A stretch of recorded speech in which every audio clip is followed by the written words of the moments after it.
because I didn't have any more embarrassment feelings over it all. They all over there.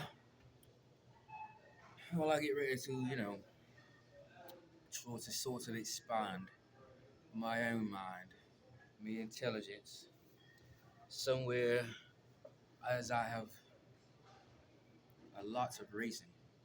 Uh, Good day to say it. Oh well. Good day, mate. So we got my brother uh, in his same old usual intellectual, um, articulate, and very passionate and deliberate way, speaking on some very uh, important points that in general one might make when it comes to a discussion, on any given subject, as long as it's being guided along the lines of the framework of Masonic principles. Yeah, I I've no surprise when I hear him, or actually when I listen to him. I listen to him often, a lot. Yeah, and we got a little bit, we got a little bit further down that journey. That journey is sort of tunnel vision, if you will. Just hours ago, mate, absolutely would change me right around. Yeah, and so a big greetings to Brother Hawkins, the John G. Jones Research Law number 147. Big shout out to the state of California jurisdiction. Uh, Correlating with that, where Brother Hawkins and the other brethren are hailing, yeah. Uh, there's the United for Human Rights International. Let me understand, it is also in the state of California. And look at this interesting piece of work right here.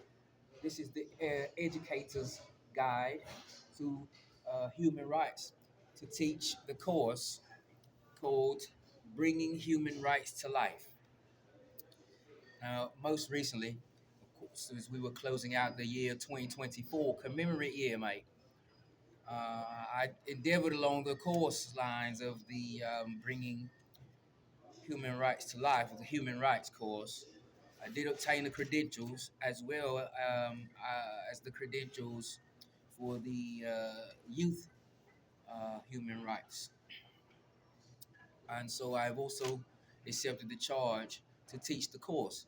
And what's been equipped, right, me personal behalf, with is the education kit, the entire kit.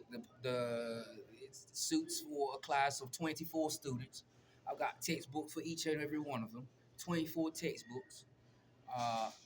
The movie, The Story of Human Rights. I've got the movie. You can watch it over and over as much as necessary. Again, the Educator's Guide.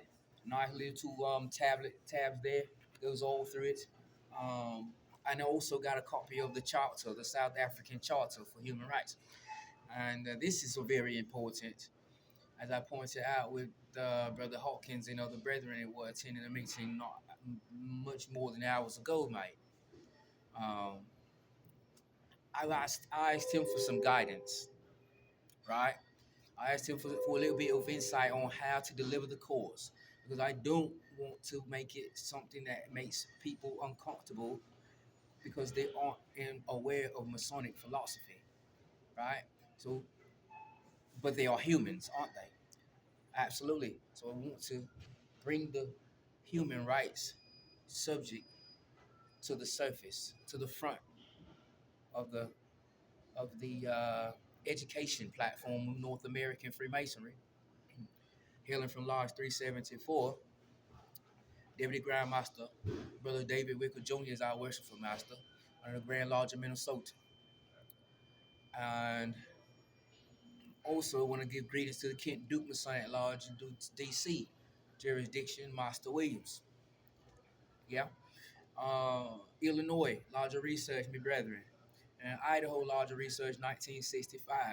Mount Olive Lodge, number 5, FNA MPHA, Tallahassee, Florida jurisdiction, under the most wishful Union Grand Lodge of FNA MPHA. Also, big greetings to the most wishful Grand Lodge of Freedom Accepted Masons, States of Florida. Um, and those who I haven't mentioned, I've not left you out on purpose. Louisiana, Grand Lodge, Louisiana, my brethren, the financial department, my brethren, Master Garcia, etc. The Masonic Philosophical Society, Brother Katie, Brother Mateus, Brother Maya, etc. Those who have not mentioned, I'm not leaving you out on purpose. Yeah. So, um, I wanted a little bit of insight because we're all humans. We've got human rights. But this is something that's caught the attention of our fraternity, scholars and leaders among us in Freemasonry, whom are registered, certified Freemasons. Yeah. So, with that being said, I wanted some insight from an elder brother on the level, like Brother Hawkins, who's always on about how to become a better in this fraternity, how to become a better Mason, right? And has that passion within, like me. So I was initiated in 1998. I was in Lewis. I was a graduate of high school, uh, only a year. I was 18 years old. Wanted to be a Mason to get out of me situation in the community. Yeah, and make a lot of money, have a very beautiful wife, beautiful kids or family, and not have to struggle to take care of them, or struggle to have the authority over my own household with other members of my family who just have trouble or slower than others changing with time as new generations come about. And we are also parents as well as our parents' children. And we've got children of our own, and we've got a need to be able to feel that sense of authority and responsibility without that sort of abrupt kind of interception of how to do it that comes traditionally in North American culture from grandparents, etc., all over the grandkids, etc. So I wanted myself a solid thing, and I understand that those things are essential at this age. But at 18, I thought I can't have that because all I'm being sung to is I can't wait till you turn 18. You can do what you want to do. You know, get active here and take care of yourself. So of course I was not implementing into that strategic goal of mine. Well, sure, we have a grandmother around and everybody's going to be united. I was thinking, well, I'm being forced out. We can't wait till me 18, but I get down the road with me, right? And so I joined Freemasonry. Um, I was passed in 1998, the same year, and I was raised in 1999. Well, that's between 6 years ago. Yeah. So Brother Hawkins, he's got about 10 so more years in the fraternity than I. And so I was asking for some guidance on how to deliver the course while I'm in the process of trying to structure it and to present it. Yeah. So why I want to know that is because a human is a human. It doesn't matter if you're a Freemason or not. So, since there is a big discrepancy or lots of controversy all over restoration and how our states governments are going to work, how our county governments are going to suffice, how our national government is in terms of stability or sometimes validity, and whether there's a need for any of those because everyone's wanting to just sort of acknowledge the federal government and whoever's got the most power. No one's got any faith or any kind of investment, if you will, in the proletariat. It's all in the bourgeoisie, yeah? Right. And so I want to challenge the status quo. Of course, it's the traits of Sigma Alpha Pi. We inducted into the practice of challenging the status quo. Because every so many commemorative years, we often have those again who are just slower catching on to modern times than others are. And as humans, we only live once to make work, right? Can't make me work up more than once. So uh, I want to get the word out about human rights for those who probably not become aware of it. But I don't want to make that person, ironically uncomfortable because of Masonic philosophy in my background. So I wanted to know from Brother Hawkins some suggestions, advice, more or less, on how I could bring it without making anyone feel uncomfortable. And this is because our Illuminati order has been known and recorded to have been influential in influencing world leaders in an effort to have the Universal Declaration of Human Rights Charter passed in 1948, right? So, held the light. We've been active for a long time, and it's very ironic that there's a lot of bad branding going on, which I can take it as part of the territory. I was explaining it hours ago, because people are also interested in entertainment. Very raw it can be. You've got your soap operas. Um, Entertainment gets adult. It gets rated R. It gets rated G. It goes PG-13, right? So I don't think there's anything wrong with it. I'm a broadcast journalism major, and also I'm certified in media studies, broadcast and entertainment media already, right? My PhD is not in broadcast journalism. My PhD is in metaphysics. But this is how we have to learn in society, no matter what field or profession we're coming from. And we're taught this in Freemasonry, right? So uh, I get that a lot of people have a lot of things to say, and the unfortunate thing is some other people are very offended by it.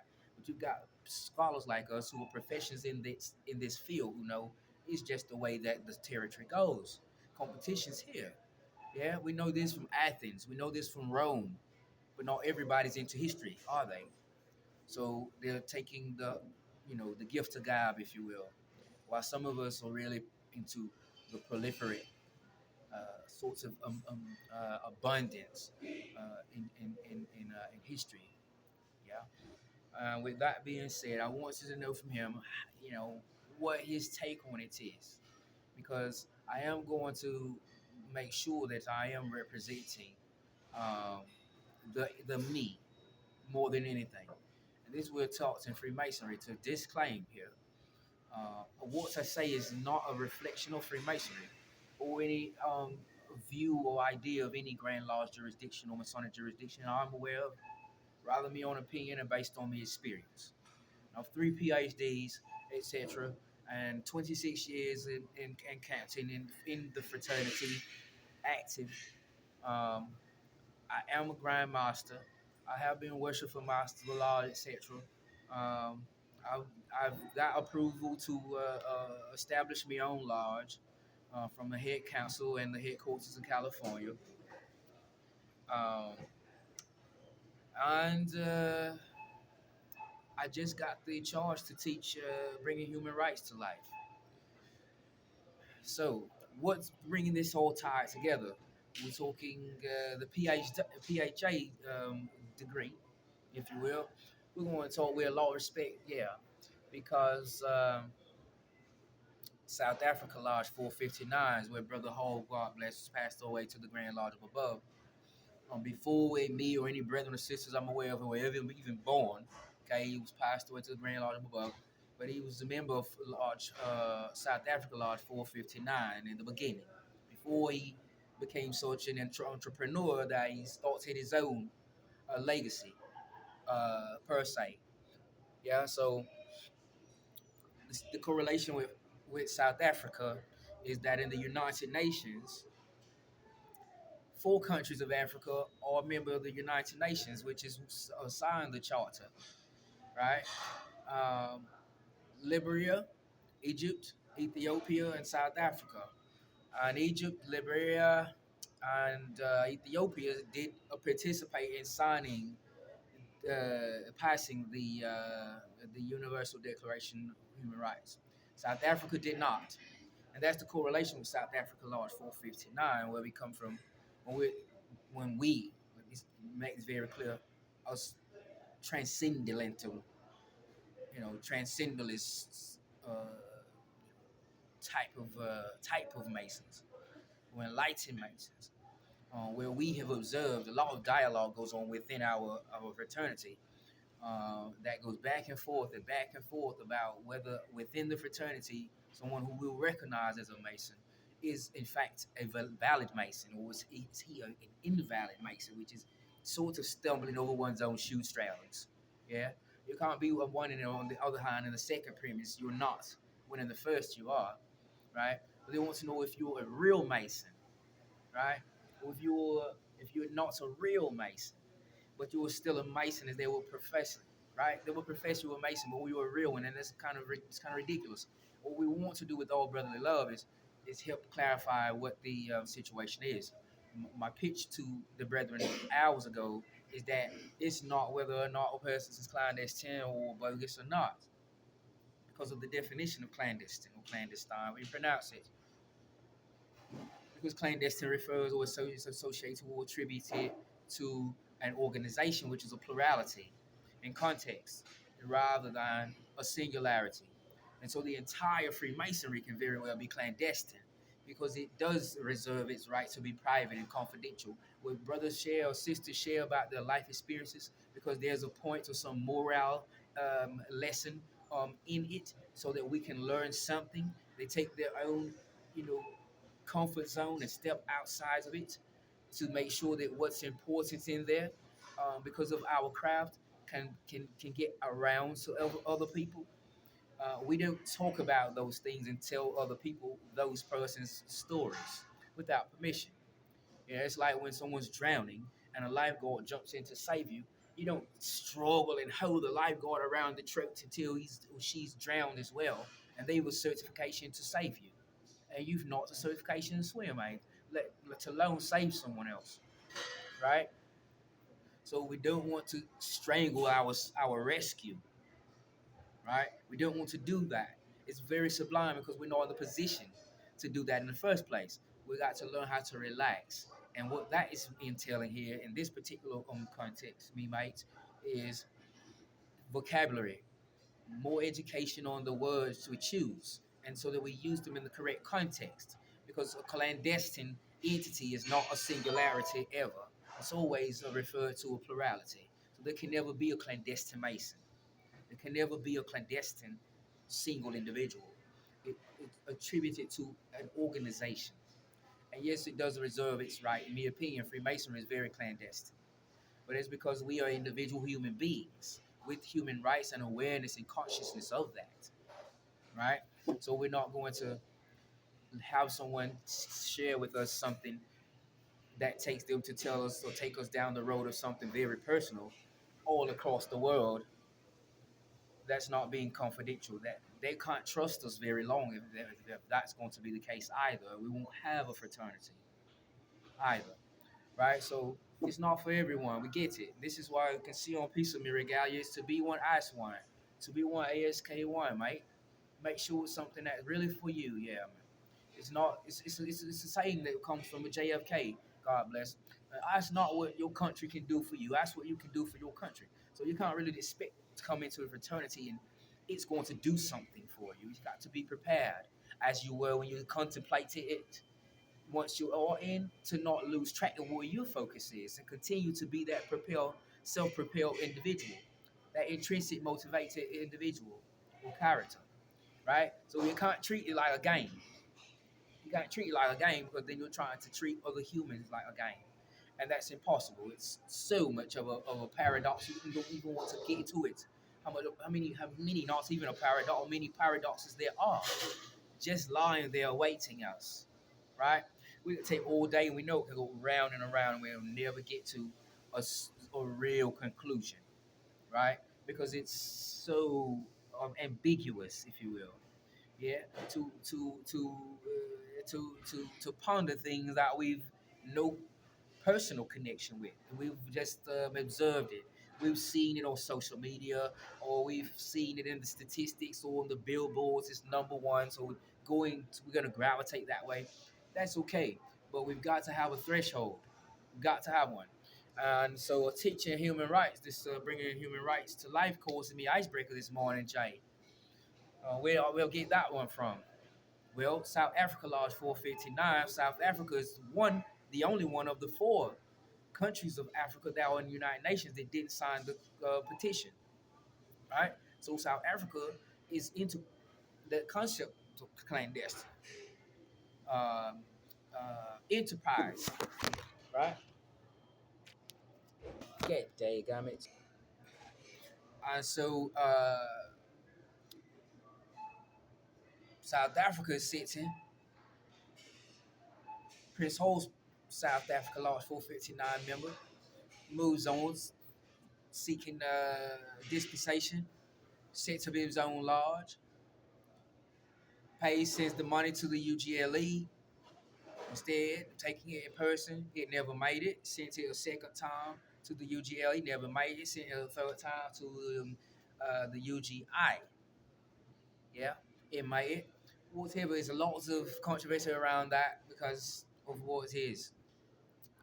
We don't want to dwell on that because that's all his history. We're talking about Freemasonry here now, also encompasses Brother Hall's legacy, yeah, right? And uh, so we know now what's Prince Hall Freemasonry, right? Although some like say Prince Hall Mason, I don't like to go with that, right? I like to go Prince Hall Freemasonry Mason, you know, and give him respect. We don't think he's out of the game. Yeah, I respect the legacy of his family, his lineage. Yeah, so uh, and always the dialogue I have with them, it's always really true and thorough about masonry, about Masonic craft. It does not go into Hermeticism or the Kabbalah or all that. It's about masonry. I like that. I like that. Right? And so we've got Prince Hall, Freemasonry, and we've also got the South African Charter. And we've got South Africa sort of just sitting in its own right. It just not wants to get involved with this Universal Declaration of Human Rights thing, right? Doesn't mean they're not believing in it. Well, because it's humans, we're dominion. It doesn't matter if we were to obtain the approval of someone else about humanity or not. We are bestowed this existence that is upon us. This intrinsic motivation to breathe and exist as human species. Yeah, and so the correlation is on this clandestine idea of it being into a single mason when it's actually defined as something that is associated with an entire entity or an organization, right? An organization, and so it's got a lot of confusion and lots of tension is in our fraternity, and I think that it's just a matter of a misuse of words rather than real dislike from one fellow brother to another. I think it's the way we're using the word that we choose, right? We had a little bit more idea about